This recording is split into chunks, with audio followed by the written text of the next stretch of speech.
이번 책은 정말 뭐랄까 블록버스터 이렇게 얇은 책이 블록버스터라니. 얇지 않았어요. 글씨가 그죠? 너무 빽빽했어요. 글씨가요? 네. 오. 느낌에. 느낌에. 느낌에. 또 책 한 권을 읽고 또 다양한 또 느낌과 울림을 또 들어봐야겠네요. 네. 한 권의 책, 다양한 울림. 오늘의 독감은 발 없는 새, 정찬 소설가가 쓰셨습니다. 발 없는 새. 이 제목을 듣자마자 갑자기 무너졌어요. 뭔가가. 그게 뭘까? 발이 없는 새. 어디서 많이 들어본 레토릭 같기도 한데 이렇게 책 제목으로 나오니까 미치겠더라고요. 그리고 너무너무 최근 작품이에요. 2022년 네네. 6월 3일 날 초판. 그쵸. 제가 이 뒤에 김현수 소설가가 추천하신 글을 한번 읽어보겠습니다. 결이 비슷하네요, 둘이. 네. 그 사람은 가고 그림자는 남는다고 했던가.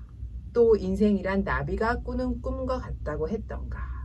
꿈 같고 그림자 같은 이야기가 계속되는 동안 한중일 3개국의 역사가 개인의 운명 속으로 잔인하게 스며든다. 난징에서, 홍콩에서, 교토에서, 대전에서. 장구경은 아이리스 장은, 14살 식민지 소녀는 최승희는 저마다 무엇을 보고 있었던 것일까? 이게 딱 정리를 해주셨더라고요. 여기 나온 내용을 다. 네. 그런 소설을 저희가 오늘 읽겠습니다. 네.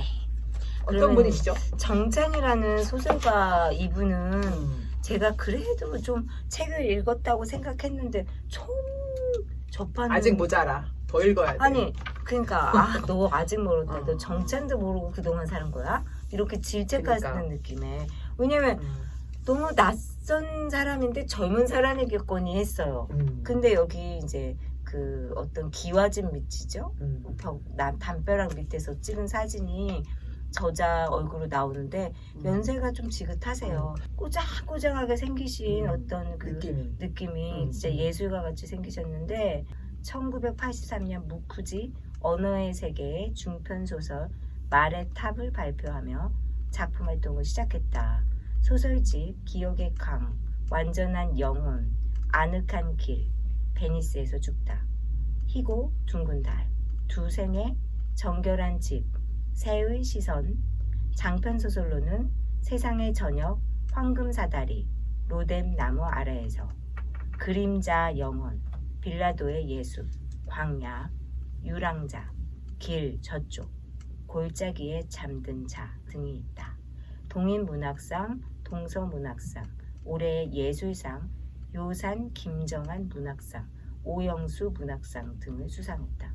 아니, 이렇게 유명한 분을 하나도 모르고 있었다니 진짜 반성을 해야겠네요 저희가. 진짜 다른 작품도 꼭 챙겨서 읽어보고 싶은 그런 작가였어요. 발가락. 네. 뭐라고 정리하셨어요? 절대 끝나지 않는 한중일 정치, 문화, 역사의 소용돌이를 담은 책입니다. 한마디로 아까 김현수 작가님이 얘기해 주신 거에 또 축약본. 너무 그 역사를 계속 생각하게 하는 그것도 우리나라 역사뿐만 아니라 한중일 역사 하게 하는 그런 책이었습니다. 네, 저는 그냥 제 느낌에 두 개의 이야기인 줄 알았으나 하나의 꿈이었다. 꿈. 네, 그거에 대해서 좀 부연 설명을 하자면 이게 전체적인 이 책의 구다리가 장구경의 죽음으로 시작을 해서 그 다음에 이 화자 우리 작가님 주인공이 작가잖아요. 기자잖아요. 기자님의 고모 할머니의 그 위안부 그로 가셨을 때 고생담이 이렇게 두 개의 이야기가 포진되거든요. 그래서 이 두 개의 약간 그 옴니버스 형식의 단편 소설인 줄 알았는데 나중에 진정한 주인공이 급부상. 그래서 이 난진 학살을 그냥 평생 천착할 수밖에 없었던 이 중국 노인의 이야기가 뒤에 쫙 풀리면서 마치 이야기가 1악장 장구경, 2악장 고모할머니, 3악장 어떤 연결, 4악장 진짜 주인공의 꿈 이렇게 끝이 납니다. 그래서 진짜 이거를 딱 들으면 처음에 약간 뭐 연애가 중계나 한밤의 TVN처럼 라이트하게 시작해요. 네. 장구경의 죽음 뭐 이렇게. 근데 딱 끝나면 이게 완전 진홍곡처럼 막 진짜 검은 고 소리와 모든 그 뭐 진짜 깊은 첼로와 막 이런 것들이 막 뒤섞여지는 어떤 다크 초콜릿 사운드가 들리는 것 같아요. 진짜 너무너무 묵직하게 끝납니다. 책 다 읽은 것 같아요. 네, 그런 느낌이잖아요. 그래서 아니 이분 이 정찬 소설가 무슨 짓을 하신 거지? 이거 무슨 장르지 이게? 저는 그렇게 느꼈거든요. 그러니까. 그래서 진짜 다시 한번 그래서 끝나고 나서 이거 다 끝나고 나서 이거 다시 한번 읽어야 되겠다. 반복 독서를 추궁하는 반복 독서를 추궁하는 책이라고 할까요? 제가 느끼기엔 참 그랬었던 책이었어요. 맞습니다. 자, 그러면 우리 소설이니까 등장인물을 좀 짚어볼까요? 첫 번째 워이커싱. 워이커싱. 워이커싱. 화자부터 할까요? 화자. 우리 화자. 기자. 여기서 나로 나오는 사람은 한국의 일간지 기자인데 일간지 맞죠? 네, 중국 특파원. 중국 특파원입니다. 네. 성격은 어떤 것 같아요? 성격은 살짝 노는 걸 좋아하는 정직한 사람? 옛날에 약간 학생운동을 한 전력이 있고 그 80년대를 약간 민주화 운동을 위해서 힘썼던 그런 전력이 있는 기자 이렇게 나오는 거죠. 네, 굉장히 다양한 사람들을 만날 수 있는 직업이었다는 걸 알았어요. 그렇습니다. 첸카이거도 만나고. 네. 그 다음에 이제 워이커싱 제가 말한 진정한 주인공이었던 이분은 1930 몇 년생이라고 그랬죠? 38년생이었다. 그는 나보다 25살이 많은 1938년생이었다. 이렇게 나오네요. 그쵸? 그러니까 난징 학살이 37년 이 정도 나타났잖아요. 그러니까 난징 학살 다음에 태어났다 그랬어요. 이게 어떻게 보면 참 이 소설의 키포인트인데 38년에 태어난 거를 놓치고 있었네요. 38년에 태어난 게 굉장한 그렇죠. 왜냐하면 이제 할아버지가 그 난징 대학살이 일어나기 전에 난징에 대해서 많이 얘기해 주셨다고 하셨거든요. 그렇죠. 네. 그 나중에 이제 웨이커싱이 나중에 워이커싱 어떻게 읽는 걸까요? 워이커싱이 난징 학살과 관련이 있다는 것은 나중에 밝혀지지만 그렇죠. 굉장히 제일 중요한 인물입니다. 그리고 얼후라고 한국의 해금과 같은 중국의 현악기를 막 잘 치시고 나중에 밝혀지지만 또 피리도 잘 하고 예인이죠. 음악가이시죠.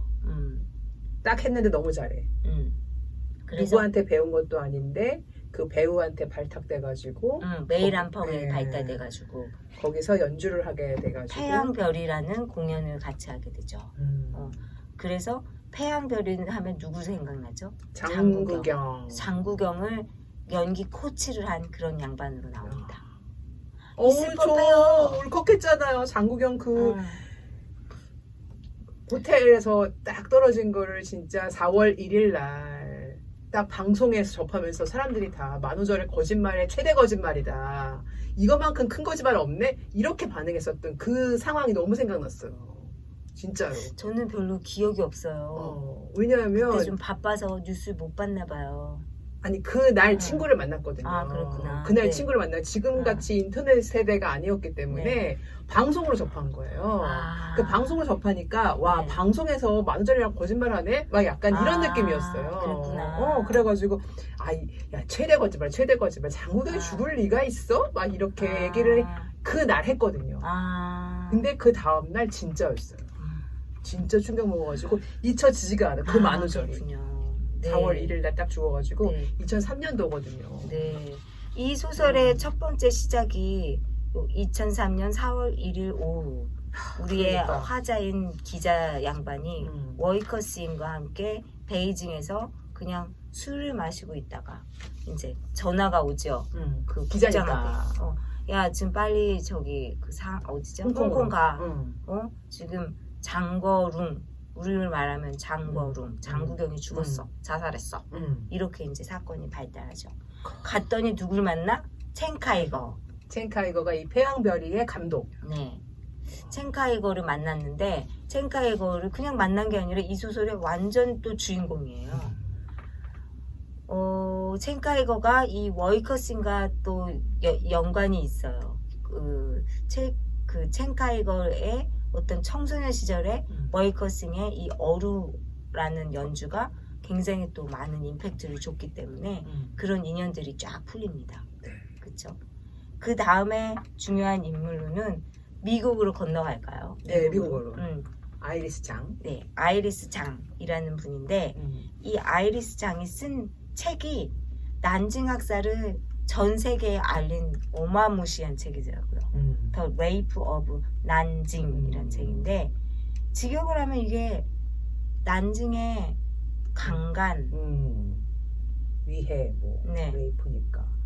근데 약간 안 좋은 표현이죠. 안 좋은. 실제로 그 나무 위키를 보니까 난징 학살의 여러 가지 이름 중에 난징의 강간이 있을 정도로 강간이 그렇게 많았나 봐. 그러니까. 나는 그냥 총 쏴서 죽였는 줄 알았더니. 저도요. 우리가 왜냐하면 대학살이라고 그러잖아요. 그래서 대학살이 주 테마인 줄 알았어요. 난징에. 그리고 아이리스 장이 여성이기 때문에 저는 이게 어떻게 보면 그 여성들 피해자를 많이 인터뷰했기 때문에 이런 레이프라는 단어를 쓴 것 같아요. 아이리스 장이 20대 여성이었어요. 시절에, 네. 그 당시에 이제 이거를 알고 이거를 인터뷰하고 이거에 대해서 많은 사람한테 알리고자 해가지고 그런 상황에서 왜 한국 사람들은 나에게 인터뷰 요청을 안 하지? 한국이 이렇게 연관이 많은데 왜냐하면 한국 사람들이 거기에 난징에 끌려가서 위안소라는 거기에 리지샹이라는 곳에서 있었기 때문에 한국의 연관이 너무 많은데 그러던 차에 이분이 아이리스 장한테 인터뷰 요청을 했어요. 그러고 나서 좀 일본에 대해서 굉장히 어떻게 보면은 반일적인 또 내용이 많잖아요. 근데 또 일본인을 한 명 또 등장시켜서 그거에 대한 좀 그 일본인의 말을 또 듣게 하는 아오키라는 인물이 있는데 이 아오키는 배우이죠. 근데 진짜 예술가. 그래서 이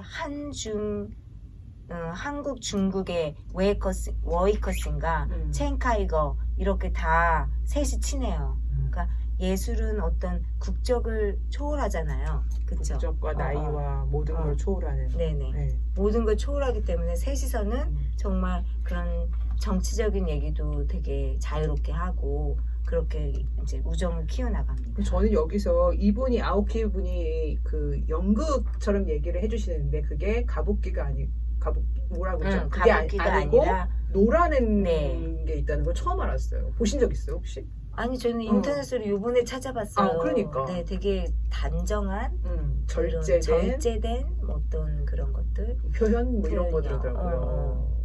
여러분들이 눈치채셨겠지만 나라는 그 기자 양반 우리 화자인 주인공 빼고는 다 실존 인물입니다. 그러니까. 아이리스 장도 실존 인물이고 첸카이거 또 실존 인물이고 워이커슨도 실존 인물인지 아닌지 모르죠. 네, 이분은 네. 모르죠. 네, 이분 모르죠. 그런 상황입니다. 네. 그러면 그리고 또 우리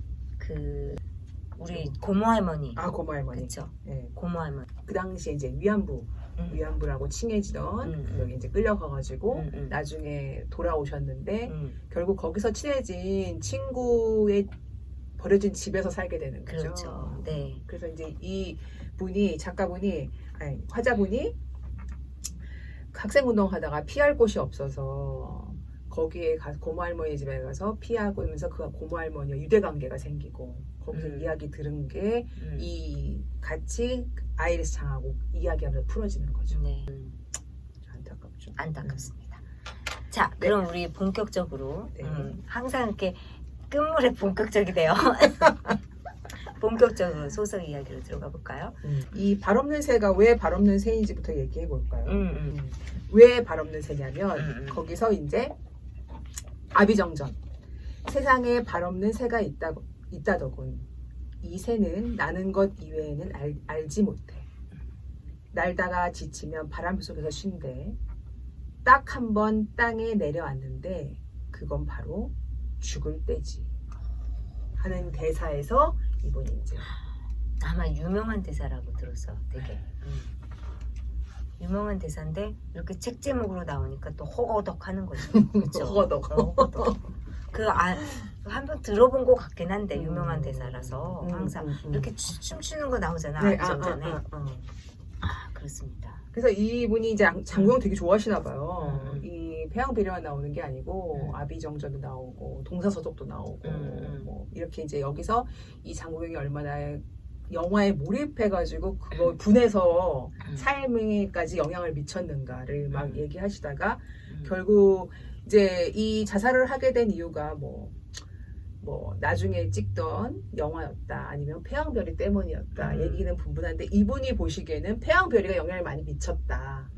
여기에 주인공 데이라는 역할을 했는데 그 데이의 영혼에서 빠져나오지 못했다. 데이의 영혼이 자꾸 나한테 온다. 나한테 말을 걸고 있다. 그리고 그 당시에 막 찍은 그 영화가 영혼을 부르는 무슨 정신과 의사 이런 역을 한 거예요. 그러니까 영혼을 막 부르는 역을 하다가 데이의 영혼이 와가지고 자기가 데이의 영혼을 자꾸 쓰인다.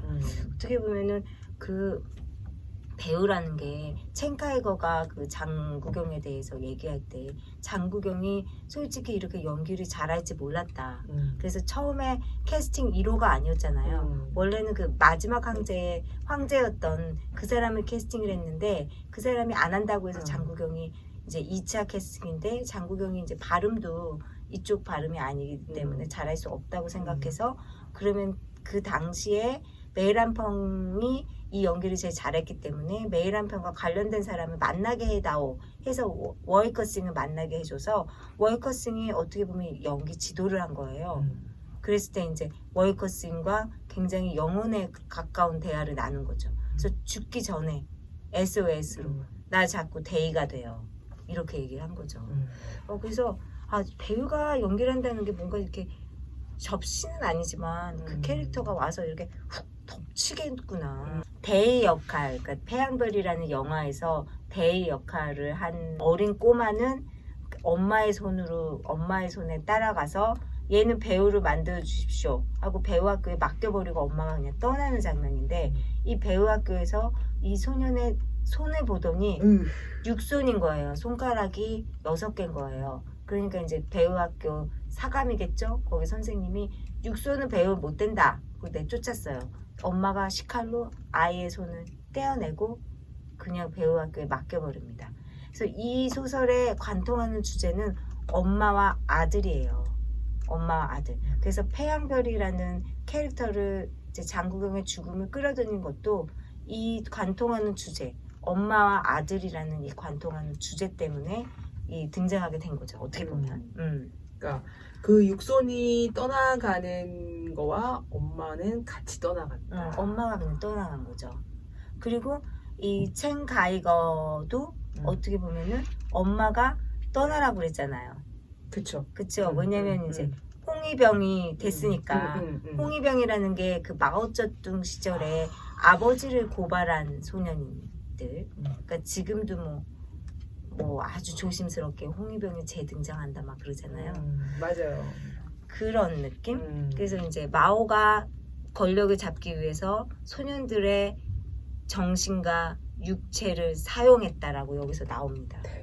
그 사춘기 시절 최고의 정점에 있었던 그런 에너지를 사용해가지고 문화혁명을 일으키고 그랬다. 뭐 이런 얘기가 나오는데 대학진의 그러니까 이제 이분이 이제 말로 이렇게 얘기를 하는 거예요. 대학진의 정책의 실패로 유사오치에게 주석자를 넘기고 베이징의 정치 전선에서 물러난 마오에게 무엇이 가장 견디기 힘들었겠소?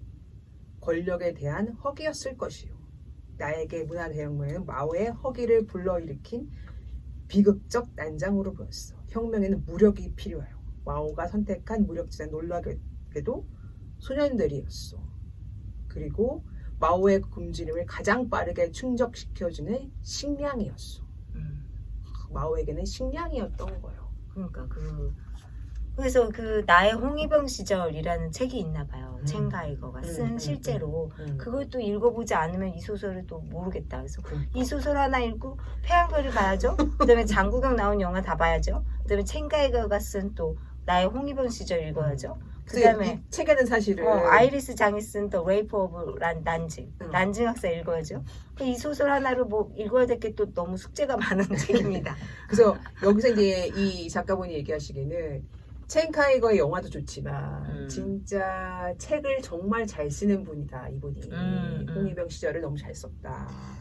그리고 이 책이 굉장히 공간관적이고 시각적이면서도 되게 청각적인 게 첸 가이거가 쓴 어떤 그 홍위병 그 일기에 보면은 비둘기 피리라는 게 나와요. 그래서 비둘기 피리가 무슨 은유인 줄 알았는데 실제로 있는 거고 예전에 그 중국 사람들은 비둘기를 이렇게 많이 길렀나 봐요. 애완인지 모르겠지만 그런데 거기 비둘기 발 아래 조그만 이렇게 나무떼기를 이렇게 단 거예요. 그래서 비둘기가 날아갈 때 그것이 파닥파닥 하면서 피리 소리를 냈대요.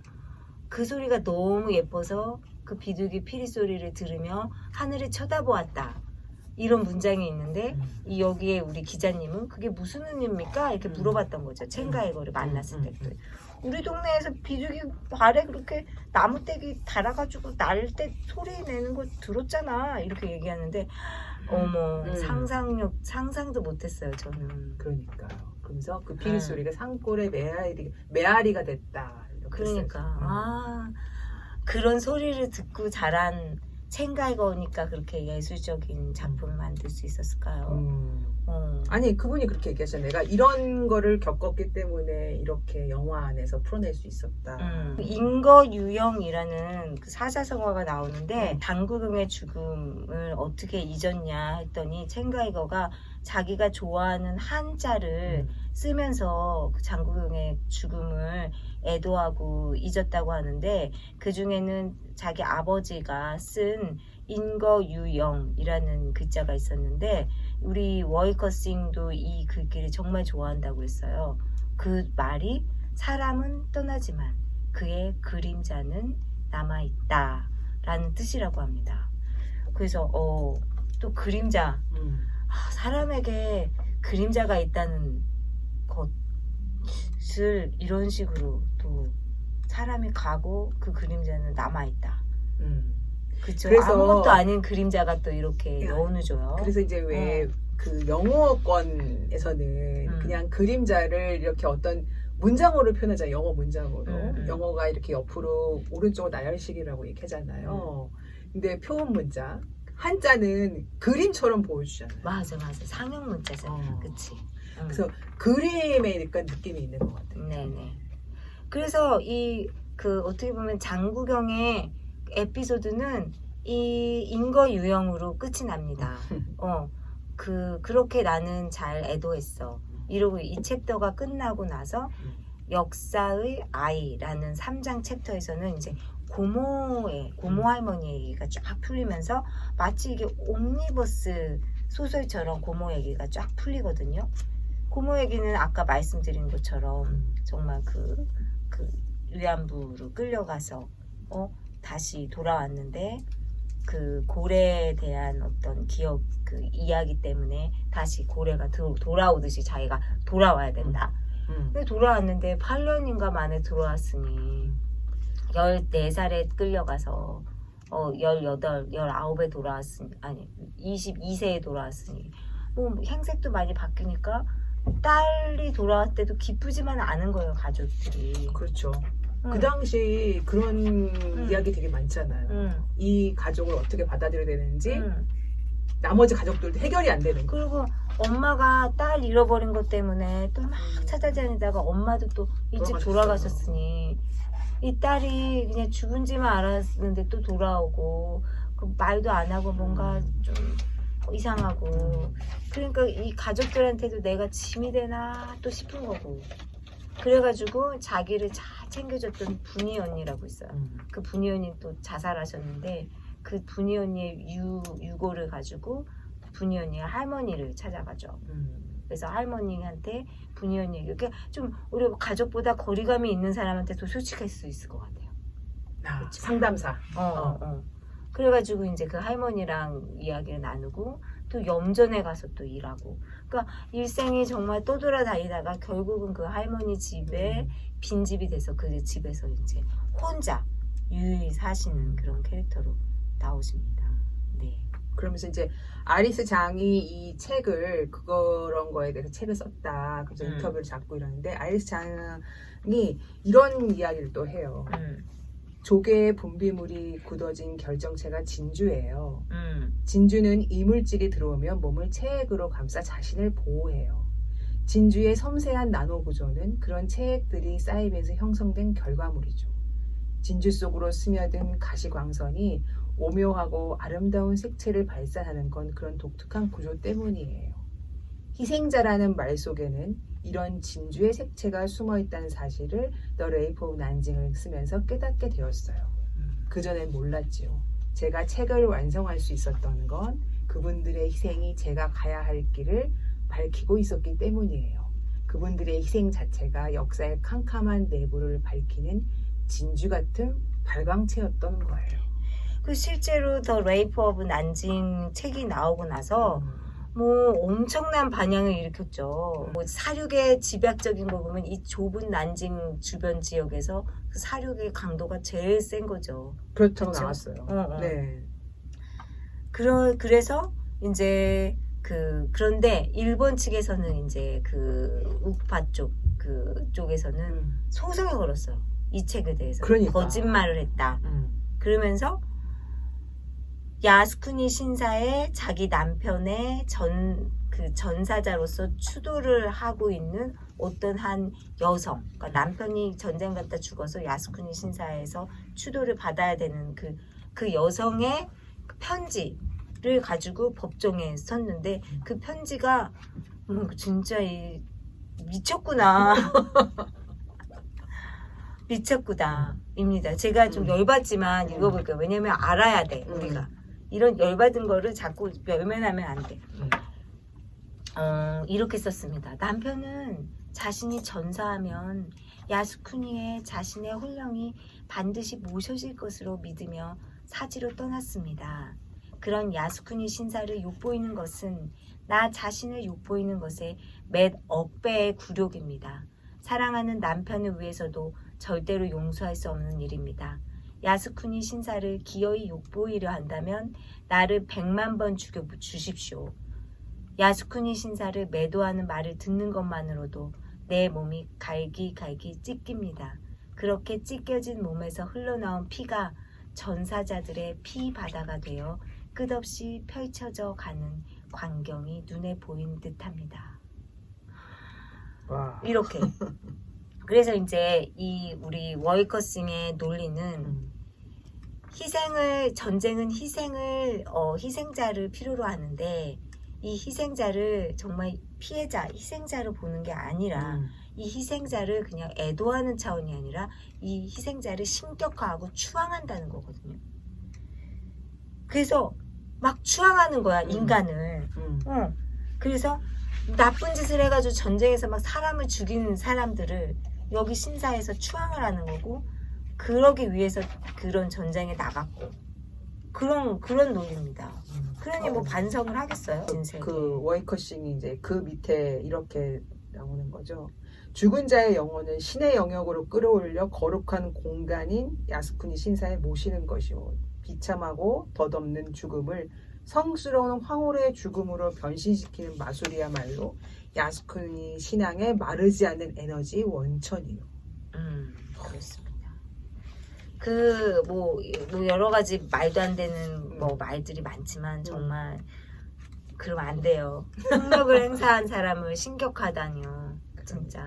그러니까. 네. 슬프다.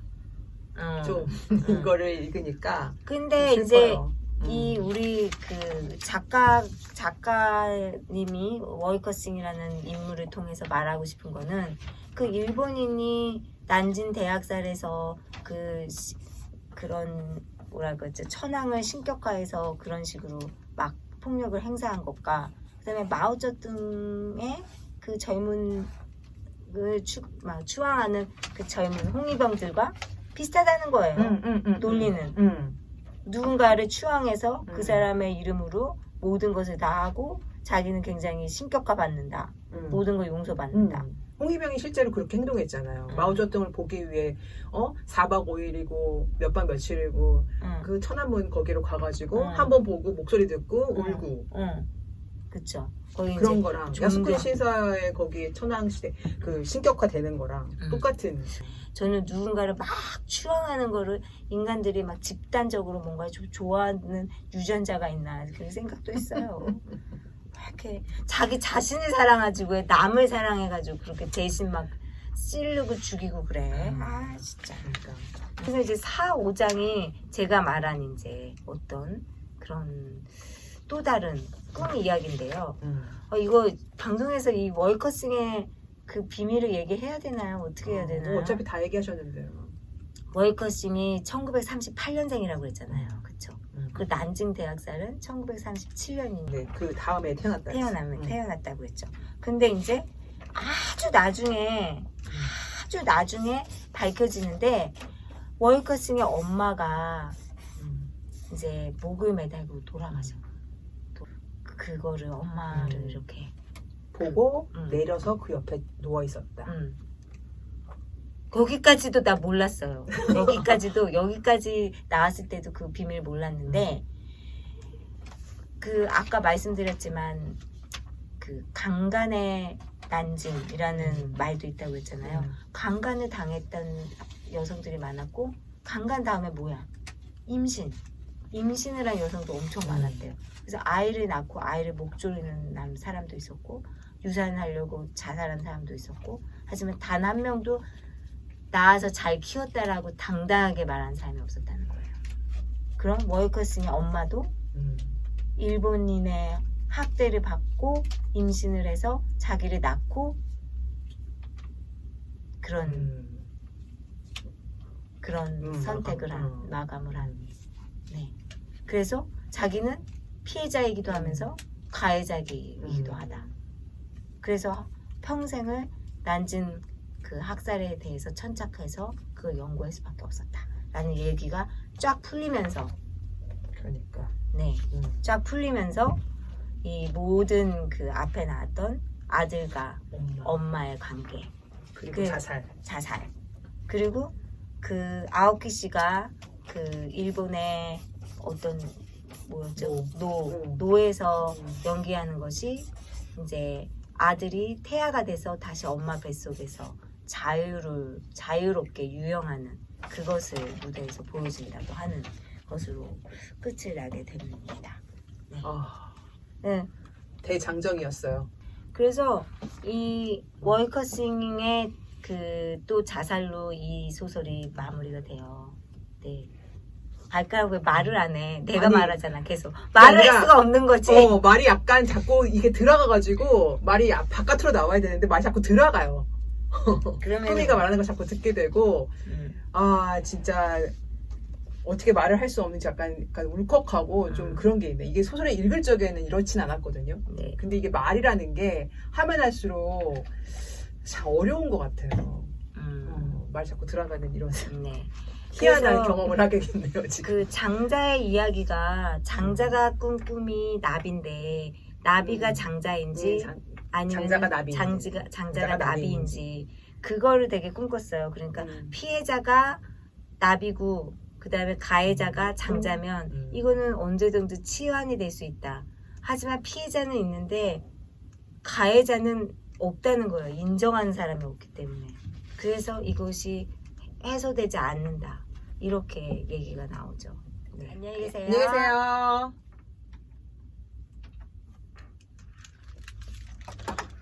울라고 그래.